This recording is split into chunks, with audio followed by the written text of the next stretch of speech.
Welcome to this transformative journey on how to stop chasing men and master detachment. In today's world, we're all conditioned to believe that love, success, and happiness are things we need to chase constantly. Whether it's approval from others, validation in relationships, or the next big milestone, we're taught that these are the things that define us. But what if I told you that the chase itself is the problem? Throughout this video, we'll dive into 10 powerful concepts.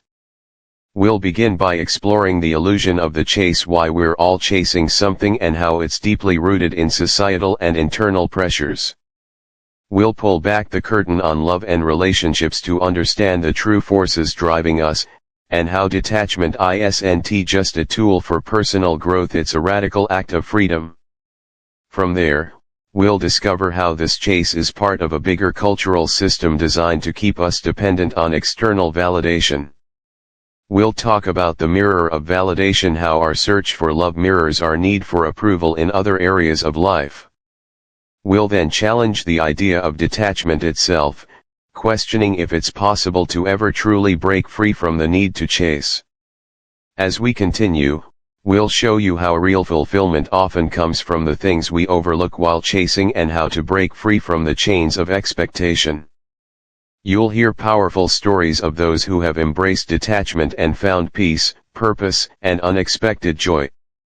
We'll end by uncovering the ultimate twist, that true freedom comes not from stopping the chase, but from redefining success, happiness, and love on our own terms. It's about becoming creators of our own happiness, not seekers of something that's always just out of reach.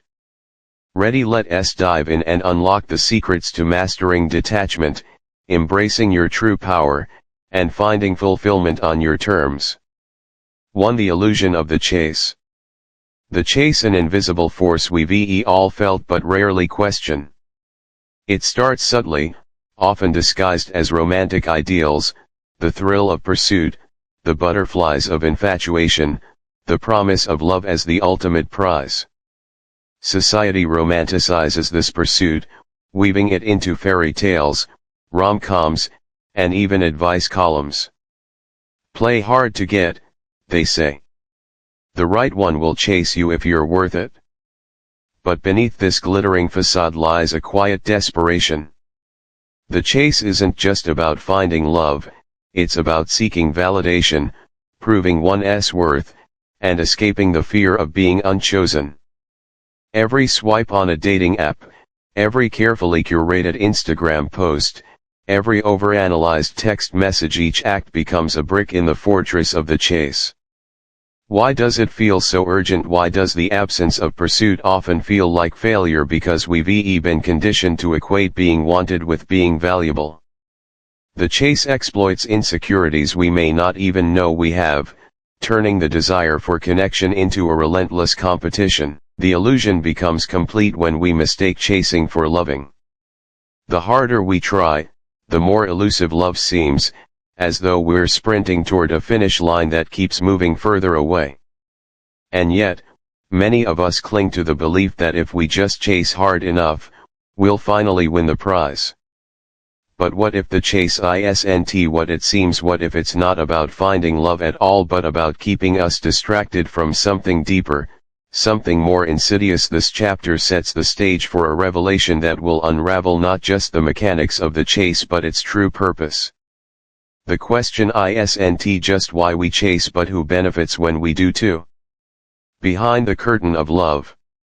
What drives us to chase love so relentlessly? On the surface, the answer seems simple, the universal desire for connection. But peel back the layers, and the picture becomes far more complex. For many, the pursuit of love stems from a fear of loneliness, a haunting void that whispers, if you're not chosen, you're not enough. This fear, often rooted in childhood experiences or societal narratives, pushes people to seek relationships as a way to fill the gaps within themselves. The idea isn't just to find someone to love, it's to find someone who will validate their existence. Then there's the societal conditioning. From a young age, We are bombarded with images of perfect pairings in media, fairy tales, and advertisements. The subtext is clear: to be loved is to be successful, desirable, and complete. These narratives don't just romanticize love, they glorify its pursuit, portraying it as a rite of passage or a measure of worth. Beneath this cultural programming lies another layer: unresolved insecurities. Past rejections, betrayals, or even subtle childhood wounds often leave people yearning for external affirmation. Chasing love becomes less about the other person and more about proving something to oneself. But what if this isn't just a coincidence? What if the system was designed this way? The chase, as it turns out, isn't only a personal struggle, it's a collective experience, perpetuated by an unseen framework that profits from our pursuit. Industries thrive on our insecurities, selling us the promise of love through dating apps, beauty products, and self-help books. Each swipe, makeover, and new strategy to win love feeds into this cycle. The deeper truth begins to emerge: the chase isn't just a byproduct of human nature, it's a construct. A carefully orchestrated game where the rules ensure we keep playing, unaware of the strings being pulled behind the curtain. This chapter invites viewers to question the narrative they've been given about love. Are they truly chasing a connection, or are they running after an illusion manufactured to keep them distracted and dependent? 3. The game is rigged. The chase, as we've seen, feels like a personal endeavor, a quest for love, affection, and connection. But what if this chase isn't just a natural part of the human experience? What if it's part of a larger game, one that has been rigged from the start? This chapter delves into the unsettling realization that the chase isn't merely about finding love. It's a cultural construct, designed to perpetuate the illusion of scarcity and need. The game is rigged to make us believe that love and validation are limited, something we have to fight for rather than something inherently available to us. At its core, this game hinges on the notion of lack. The idea that we must constantly pursue what we feel we are missing. This sense of lack is embedded in our psyche, subtly encouraged by a society that profits from our desire for more affection, more attention, more approval. Whether it's the endless scroll through dating apps or the unrelenting comparison on social media, we are constantly bombarded with the idea that we are incomplete without external validation. But the rules of this game are simple: the more we chase, the more we are conditioned to think we need to. And as long as we're stuck in this cycle, we're trapped in a loop that benefits those who profit from our insecurities. Think of the multibillion-dollar industries around love and beauty, advertisements that promise to make us worthy of love, dating apps that thrive on our constant need to seek, and the media that perpetuates unrealistic standards of romance. These systems encourage us to keep chasing, because the more we do, the more we spend, the more we believe that love is something to be earned rather than something inherently ours. The rigging goes deeper than just industry manipulation, it's psychological too. Our brains are wired to seek affirmation. Dopamine hits from likes, comments, and even the mere act of being pursued can create an addictive feedback loop. We begin to need these external sources of approval, and the more we chase, the further we drift from the realization that love and validation come from within. But here's the catch: the game is not only rigged against us, it's rigged by us. We have internalized the rules of this game so thoroughly that we don't even see it for what it is. We believe that the chase is the only path to love and fulfillment, failing to recognize that it's been constructed to keep us in a constant state of hunger for something we already have: self-worth. The truth is simple: to break free from the chase, we first need to understand that the game is rigged. The path to liberation starts with recognizing this truth and rejecting the false narrative that love, validation, and happiness are scarce commodities to be pursued at all costs. For the mirror of validation.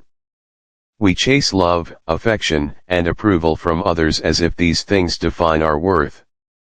But what if the chase isn't just limited to romantic relationships? What if it extends far beyond, influencing every area of our lives? The pursuit of validation isn't confined to dating or relationships. It's ingrained in nearly every aspect of our existence. Whether we're seeking validation in our careers, friendships, social media presence, or even the approval of strangers, the drive to be seen, valued, and acknowledged is universal. We find ourselves constantly chasing after something external, hoping that once we receive it, we'll feel whole. But here's the unsettling truth: the chase is the same in every area. The need for validation becomes a mirror, reflecting the patterns we exhibit across our lives. In the workplace, we chase promotions and recognition, believing that our worth is tied to our achievements. We compete for social status and popularity, eager for likes and comments that prove we matter. In friendships, we go to great lengths to maintain connections, fearing rejection or the feeling of being overlooked. The chase becomes our constant companion, dictating our actions, thoughts, and emotions. The mirror effect is subtle, yet pervasive. The more we chase, the more we reinforce the idea that we are only valuable if someone or something else affirms it. We equate validation with self-worth, believing that we are only deserving of love, respect, or success if others acknowledge us. This pattern, reinforced by societal norms, creates an endless loop: validation from the outside in, instead of the inside out. And yet, there's a deeper question: is this chase necessary? What if the pursuit of external validation is just a reflection of something else, something deeper? Could it be that the more we chase, the further we stray from the truth that true fulfillment and connection come from within? In this chapter, we'll explore how chasing men is merely a microcosm of the larger pattern, the constant pursuit of validation in all areas of life. The same need that drives someone to chase a partner drives someone to chase career success, online popularity, or even personal perfection. But what if the real answer to all of these pursuits lies not in chasing more but in mastering the art of detachment? By detaching from the constant need for approval, we begin to shift the power back into our hands. The chase no longer defines us, and we start to see that we were never incomplete in the first place. We were simply looking in the wrong places. 5. The detachment dilemma. At this point, the chase has been unraveled, and the mirror of validation has shown us how deep the pursuit runs, touching every area of our lives. But now, a new question arises: what if we let go detachment? On the surface, it sounds simple enough. Just stop chasing. Stop clinging to the need for approval. Stop seeking love as a means of validation. And yet, detachment is anything but easy. It's a dilemma that confronts us with our deepest fears and vulnerabilities.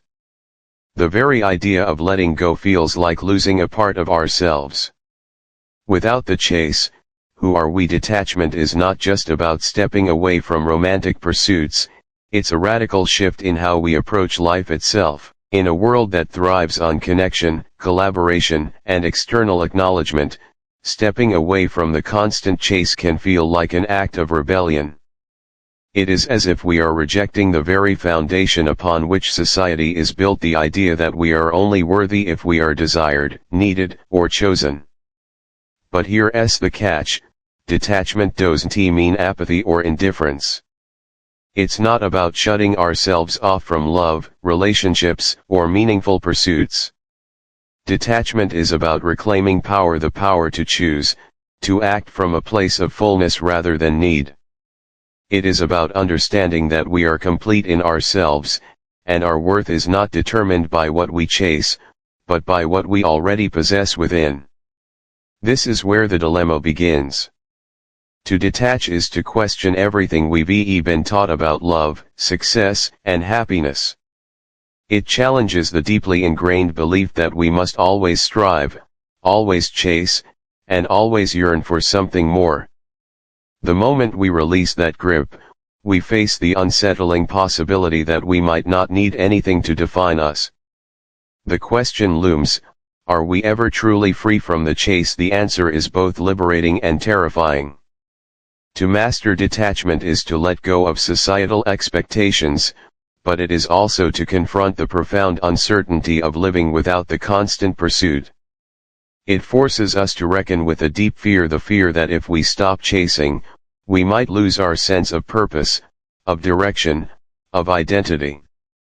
But this fear is precisely why detachment is so transformative. By embracing it, we can begin to build a new foundation of self-worth that is untethered from external validation. The detachment dilemma, while difficult, is the gateway to true freedom.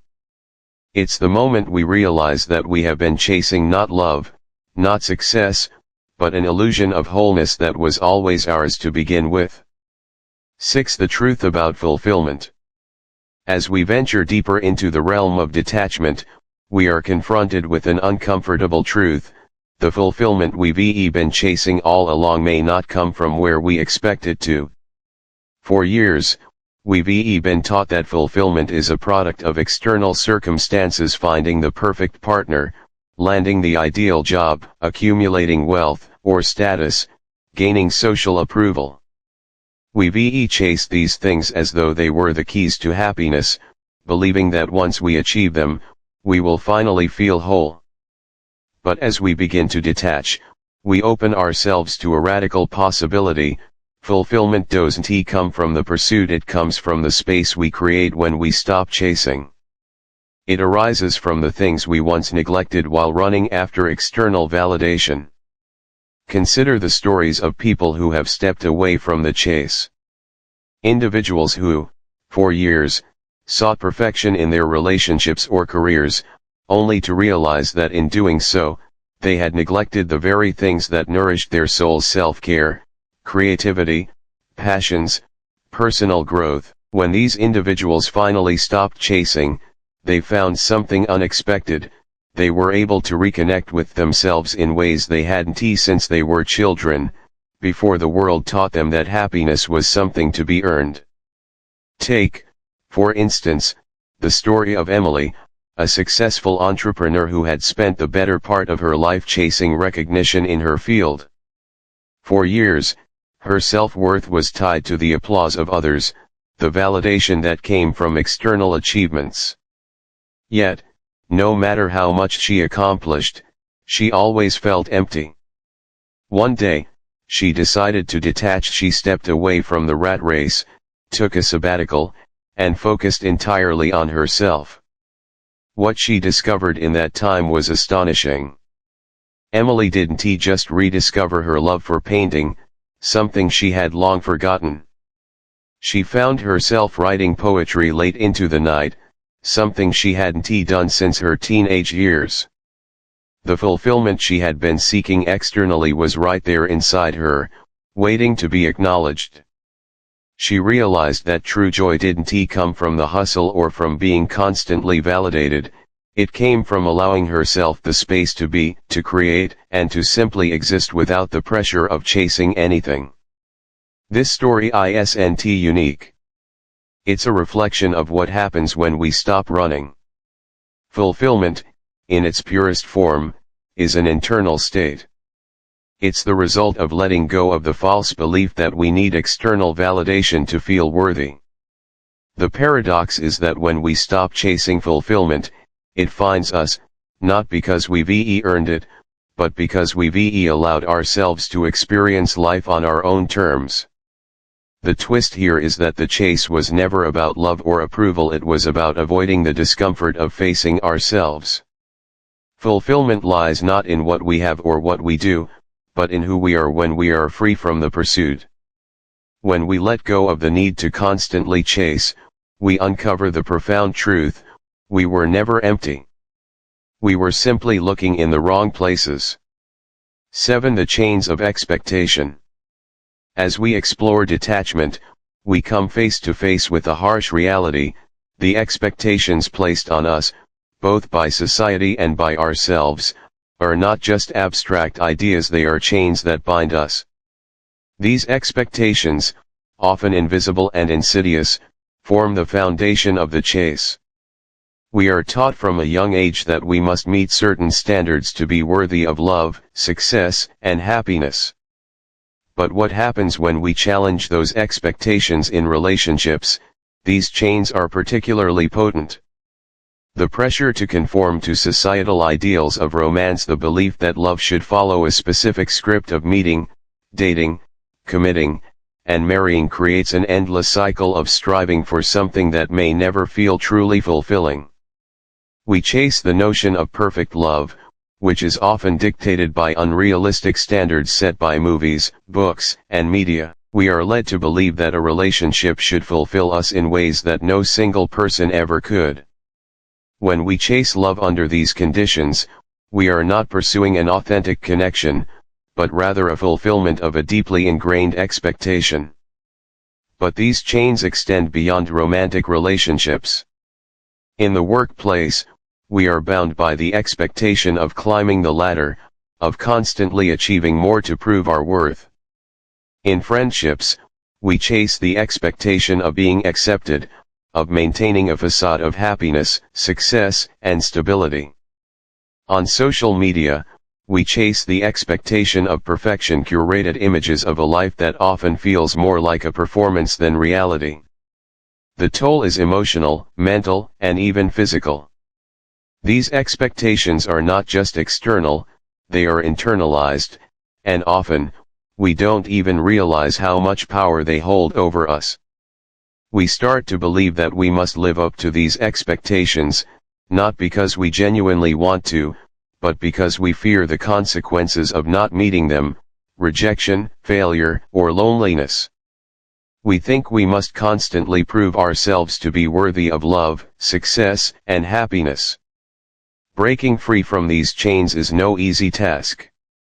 It requires confronting the fear that lies at the core of every expectation, the fear of inadequacy. What if we're not enough? What if we're not loved, respected, or accepted unless we conform to these ideals? The truth is, these chains are built on fear: fear of judgment, fear of being alone, and fear of being unworthy. They are an illusion, crafted by a culture that thrives on making us believe that we must earn our worth. The emotional toll of breaking free from these chains is significant. It's not just about rejecting external expectations, it's about facing the discomfort of not knowing who we are without them. When we stop chasing validation, we must confront the deep fear of disconnection, of being seen as less than because we no longer adhere to the standards imposed upon us. But here's where the power of detachment lies: in releasing the chains of expectation, we reclaim our autonomy. We no longer live in reaction to the world around us, we begin to live according to our own values, desires, and truth. The key is understanding that the expectations we carry are not truths, they are just stories we've been told. The moment we question those stories, we unlock the power to live authentically. Breaking free from these chains is not an act of rebellion against the world, but an act of compassion toward ourselves. It's about acknowledging that we deserve to live on our own terms, without being weighed down by the endless pursuit of external validation. In doing so, we create the space for genuine connection, not just with others, but with ourselves. 8. The radical act of letting go. By now, we've explored the many layers of the chase: the way it consumes us, how it mirrors our search for validation, and the deep-seated expectations that shape our pursuit of love and success. But what happens when we decide to let go? Detachment, in its most radical form, is an act of reclamation. It is not about resignation or apathy, it's about power. In a world that demands we be constantly striving, achieving, and chasing, detachment is a bold rejection of those demands. Letting go is an act of defiance against a society that insists we must always be pursuing something, whether it's love, status, or the next milestone. It's about walking away from the belief that we must be in perpetual motion to be worthy of anything. This act of letting go is terrifying because it asks us to face the void. It asks us to confront the unsettling question, who are we without the chase, without the constant pursuit of approval, recognition, or success? Who are we left with? The truth is, we are left with ourselves. And for many, this is the scariest part of all. To let go is to surrender control, to trust that we do not need to chase anything to feel complete. This radical act of releasing control over our desires and expectations allows us to embrace the flow of life, rather than forcefully trying to shape it into a version of perfection that may never exist. We stop clinging to what we think we should have or should be, and instead, we begin to create space for what truly aligns with who we are. Take, for example, the story of Clara, a woman who had spent her entire life chasing romantic relationships in hopes of finding the perfect love. She had lived in a constant state of yearning, believing that she was incomplete without the right partner. After years of unfulfilling relationships, Clara decided to let go of the chase. She stopped looking for love and focused instead on building a life that was meaningful to her, independent of her need for a partner to define her. The twist: once she let go of her obsession with finding someone to complete her, she found herself finally embracing the things she had long neglected: her career, her creative passions, and her friendships. The more she focused inward and let go of the need to find something external, the more her life began to align with her deepest desires. It wasn't that love suddenly appeared out of nowhere, it was that Clara stopped needing it in order to feel fulfilled. In doing so, she became the architect of her own happiness, no longer waiting for anyone to validate her worth. Letting go doesn't just apply to love. It extends to every area of life.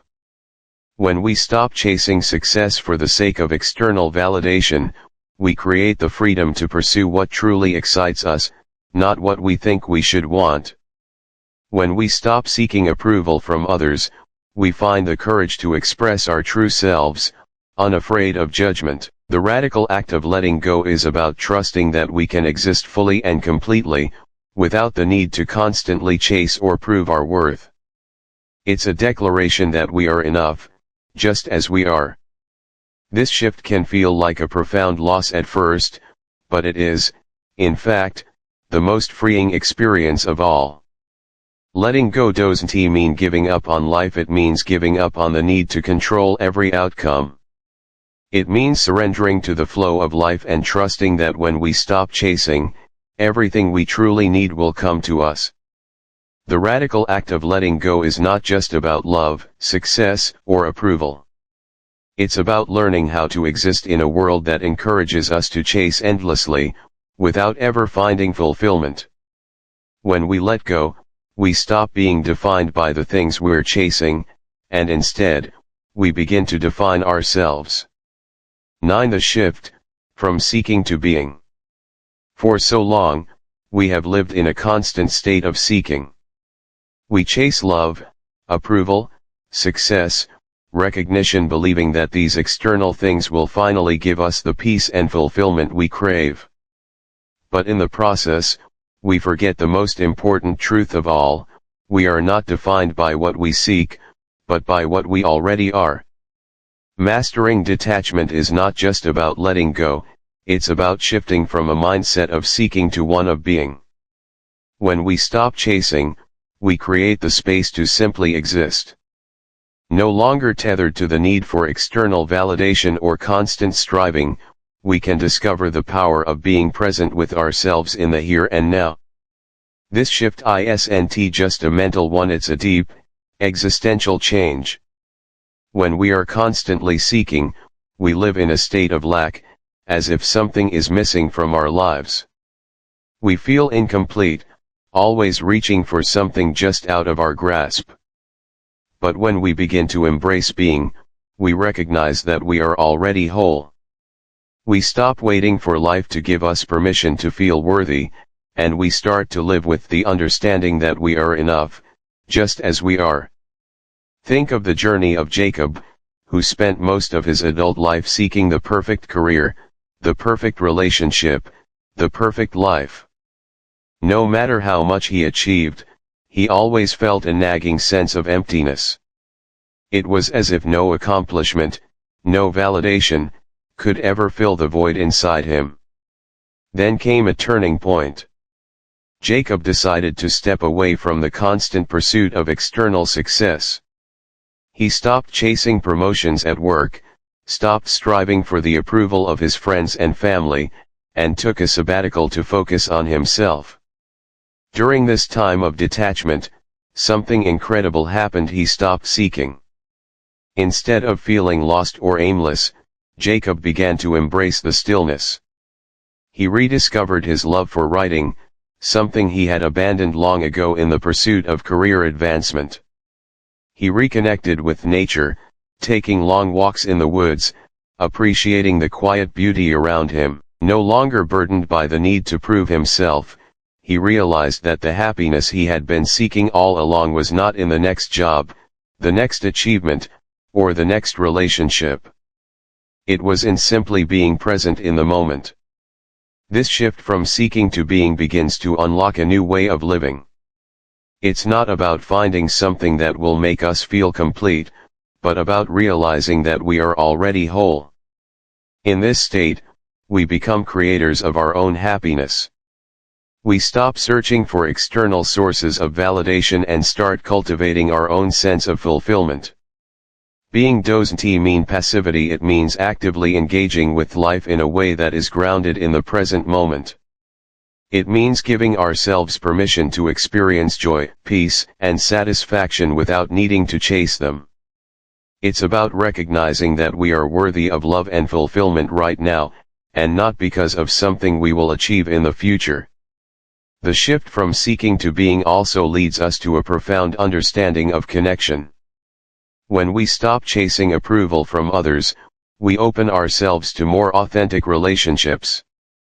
No longer do we need others to validate us or fulfill our desires.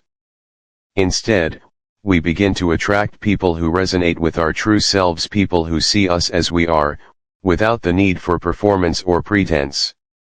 Being is a state of alignment, where we live in accordance with our values, desires, and truth. It is the opposite of seeking, which is rooted in fear and lack. When we embrace being, we let go of the illusion that we need something external to feel whole. We simply live as ourselves, whole, complete, and enough. In this space of being, we stop living for the future or for the next big achievement. We live for the moment, for the experience of life as it unfolds. And in doing so, we unlock the greatest gift of all, the freedom to be who we truly are, without the pressure to constantly seek or chase. 10. The final twist, mastery of freedom. We've traveled a long road together, one that began with the relentless chase, explored the layers of detachment, and ultimately led to the realization that true freedom lies not in the things we chase, but in what we are willing to release. Now, we reach the final revelation: the chase never truly ends unless we redefine success and happiness on our own terms. In the beginning, this journey seemed to be about stopping the pursuit of romantic validation. We thought that by simply breaking free from chasing men, we would somehow arrive at peace. But in truth, the chase is not just about love, it's about everything. It's the underlying narrative of how we approach life itself. The chase is a reflection of the ways we search for validation, purpose, and fulfillment in external, fleeting things. The twist: the chase never really ends, not until we redefine what success and happiness mean for us. This is the ultimate breakthrough of detachment. The pursuit is not just external, it is internal. We chase beliefs, dreams, and even versions of ourselves that are constantly shaped by society, culture, and the expectations of others. The moment we stop chasing, we must redefine what we truly value and how we define success on our own terms. Take for instance Maya, a woman who spent her entire life chasing achievements, graduating with honors, landing the perfect job, earning societal approval, and climbing the social ladder. She was always moving, always striving, convinced that the next milestone would bring her fulfillment. And yet, with every achievement, the satisfaction was fleeting. She felt empty, caught in a cycle of striving but never truly arriving. Maya's breakthrough came when she realized that her chase had been based on external metrics, what others expected of her, what the world told her was success. In that moment, she decided to step back. Instead of asking, "What should I be chasing next?" she began asking, "What do I truly want from my life?" It wasn't about rejecting everything she had achieved, but about understanding that her worth wasn't tied to any external accomplishment. She began to redefine success not as a series of accomplishments, but as a deep sense of alignment with her true self. The real twist in Maya's journey came when she realized that freedom doesn't come from simply letting go of the chase, it comes from redefining what it means to live a fulfilled life. No longer tethered to the cultural expectations of success, she discovered a new sense of power in living authentically.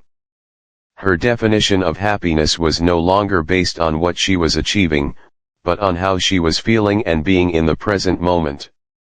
This is the mastery of freedom, the realization that happiness and fulfillment are not destinations to be reached, but states to be experienced. When we stop chasing the approval of others, the societal milestones, the perfect love, or the next big thing, we step into a life where we are fully in control, not of the outcome, but of the process.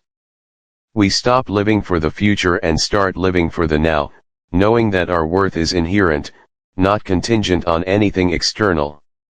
The ultimate message is that the chase doesn't end unless we choose to redefine what we are chasing in the first place. Success, love, and happiness are not things to be sought outside of ourselves. They are the byproducts of living authentically, of being in tune with our values, and of creating a life that reflects who we truly are without the need for external validation. So, here's the final twist: when we master detachment, we master freedom, not because we've stopped chasing, but because we've stopped chasing the wrong things. We've embraced a new reality: we are already enough. We no longer need to prove anything to anyone. We let go of the pressure to meet society's standards, and in doing so, we create a life of true freedom. The call to action is this: stop chasing. Start being. Redefine what happiness and success mean for you, and live according to your own terms. And when you do, you won't just change your life, you'll inspire others to do the same. This is how we break free from the cycle. This is how we reclaim our power. This is how we achieve mastery of freedom.